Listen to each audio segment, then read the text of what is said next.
If I promise to return home without question, may I get a sightseeing trip to Benares? My keen love of travel was seldom hindered by father. He permitted me, even as a mere boy, to visit many cities and pilgrimage spots. Usually, one or more of my friends accompanied me. He would travel comfortably on first class passes provided by father. His position as a railroad official was fully satisfactory to the nomads in the family. Father promised to give my request due considerations. The next day, he summoned me and held out a round trip pass from Bareilly to Benares, a number of rupees notes and two letters. I have a business matter to propose to a Benares friend, Kedarnath Babu. Unfortunately, I have lost his address, but I believe you will be able to get this letter to him through our common friend, Swami Pranavananda. The Swami, my brother disciple, has attained an exalted spiritual stature. He will benefit by his company. This second note will serve you as your introduction. Father's eye twinkled as he added, "Mind no more flights from home."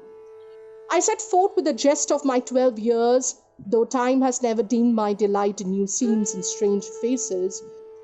Reaching Benares, I proceeded immediately to the Swami's residence. The front door was open. I made my way to a long hall-like room on second floor. A rather stout man wearing only a loincloth was seated in lotus posture on a slightly raised platform. His head and unwrinkled face were clean-shaven. A beatific smile played about his lips. To dispel my thought that I had intruded, he greeted me as an old friend. "Baba Anand." His welcome was given heartily in a childlike voice. I knelt and touched his feet. "Are you Swami Pranavananda?" He nodded. "Are you Bhagavati's son?" His words were out of before I had the time to get father's letter from my pocket. In astonishment, I handed him the note of introduction, which now seemed superfluous. "Of course, I will locate Kedarnath Babu for you." The saint again surprised me by his clairvoyance.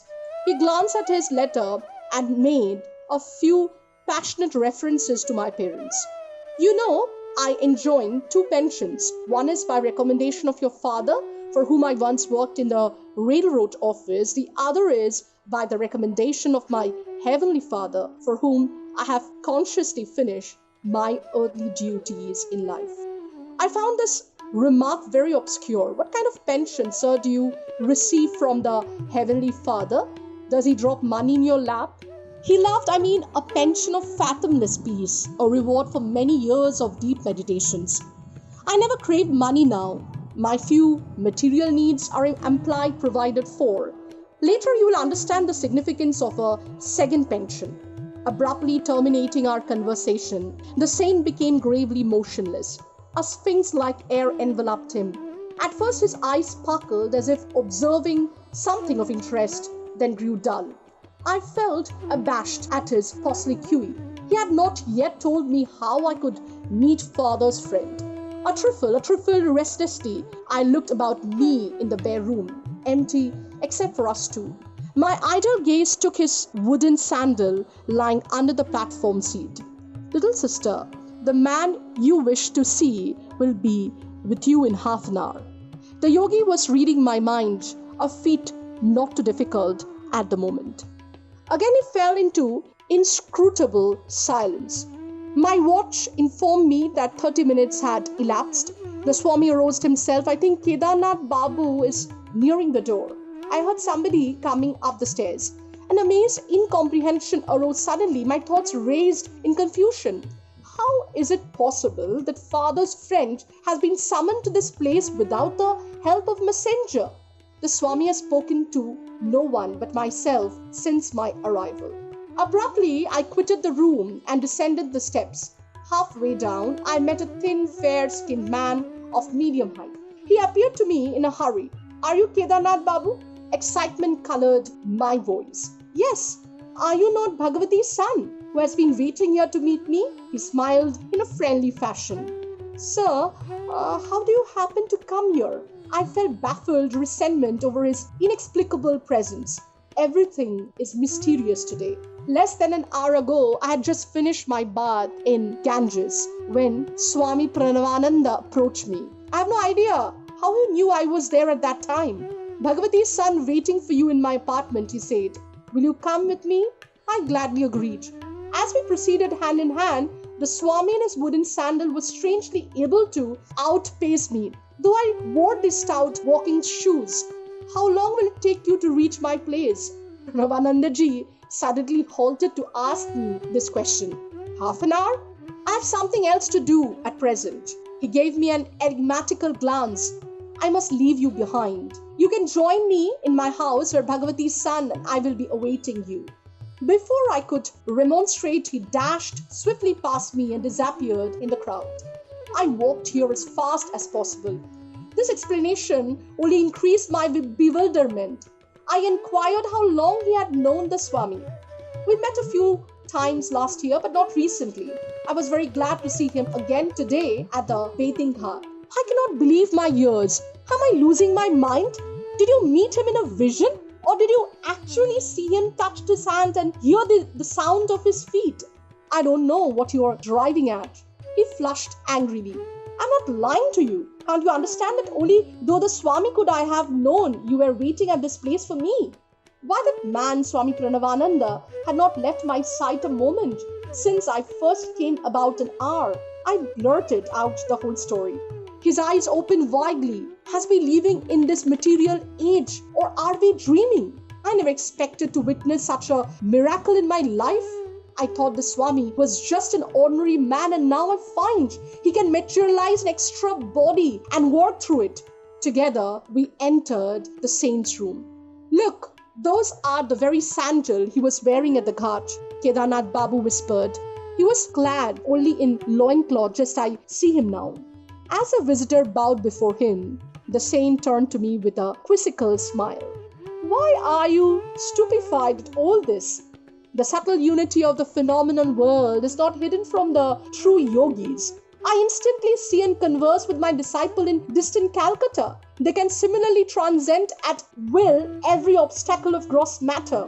It was probably in an effort to stir spiritual ardor in my young breast that Swami had condescended to tell me of his powers of astral radio and television. But instead of enthusiasm, I experienced only an awe-stricken fear, inasmuch as I was destined to undertake my divine search through one particular Guru, Sri Yukteswar, whom I had not yet met. I felt no inclination to accept Pranavananda as my teacher.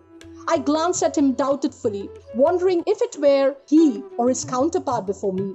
The master sought to banish my disquietude by bestowing a soulful, awakening gaze and by some inspiring words about his guru.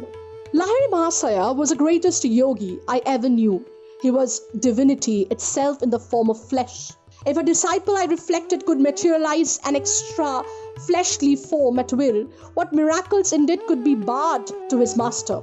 I will tell you how priceless is a guru's help. I used to meditate with another disciple for 8 hours every night. We had to work at the railroad office during the day. Finding difficulty in carrying on my clerical duties, I desired to devote my whole time to God. For 8 years, I preserved and perceived, meditating half the night. I had a wonderful results. Tremendous spiritual perceptions illumined my mind, but a little veil always remained between me and the infinite, even with superhuman earnestness. I found the final irrevocable union to be denied me. One evening I paid a visit to LahiriMahasay as pleaded for his divine intercession. My importunities continued during the entire night. Angelic Guru, my spiritual anguish is such that I can no longer bear my life without meeting the great beloved face to face. What can I do? You must meditate more profoundly. I am appealing to thee, O God, my master. I see the three materialize before me in a physical body. Bless me that I may perceive thee in 9 infinite form. LahiriMahasay extended his hand in a benign gesture. You may go now and meditate. I have interceded for you with Brahma. Immeasurably uplifted, I returned to my home. In meditation, that night the burning goal of my life was achieved. Now I ceaselessly enjoy the spiritual pension. Never from that day has a blissful creator remained hidden from my eyes before, behind any scene of, rather, any screen of delusion. Pranavananda's face was suffused with divine light. The peace of another world entered my heart, all fear had fled. The scent made our further confidence. Some months later, I returned to LahiriMahasay and tried to thank him for his bestowal of the infinite gift. Then I mentioned another matter. Divine Guru, I can no longer work in the office. Please release me. Brahma keeps me continuously intoxicated. Apply for a pension from your company. What reason shall I give so early in my service? Say what you feel. Next day, I made my application. The doctor inquired the grounds of my premature request. At work, I find an empowering and overpowering sensation rising in my spine. It permeates my whole body, unfitting me for the performance of my duties. Without further questioning, the physician recommended me highly for a pension, which I soon received. I know the divine will of LahiriMahasay worked through the doctor and the railroad officials, including your father. Automatically, they obeyed the great Guru's spiritual directions and freed me for a life of unbroken communion with the beloved. After this extraordinary revelation, Swami Pranavananda retired into one of his long silences. As I was taking leave, touching his feet reverentially, he gave me his blessing. Your life belongs to the path of renunciations and yoga. I shall see you again with your father later on. The years brought fulfillment to both these predictions.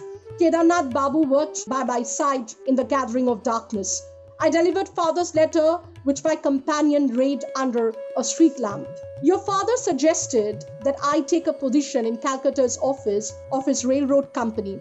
How pleasant to look forward to at least one of the pension that Swami Pranavananda enjoys. But it is impossible. I cannot leave Benares. Alas, 2 bodies are not yet for me.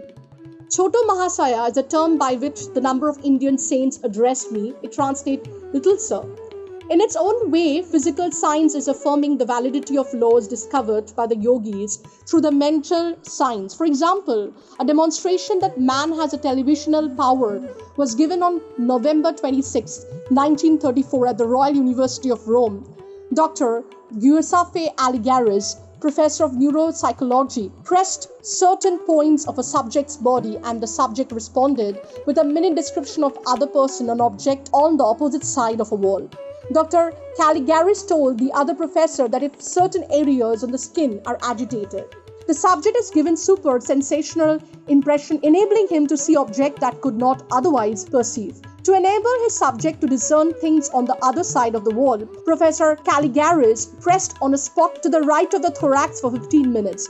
Dr. Caligaris said that if the other spots of the bodies were agitated, the subject would see objects at any distance, regardless of whether they had ever before seen these objects. God, in his aspect of creator from the Sanskrit root to expand when Emerson's poem Brahma appeared in the Atlantic Monthly in 1857. Most of the readers were bewildered. Emerson chuckled, tell him, or tell them, he said, to say Jehovah instead of Brahma, and they will not feel any perplexity.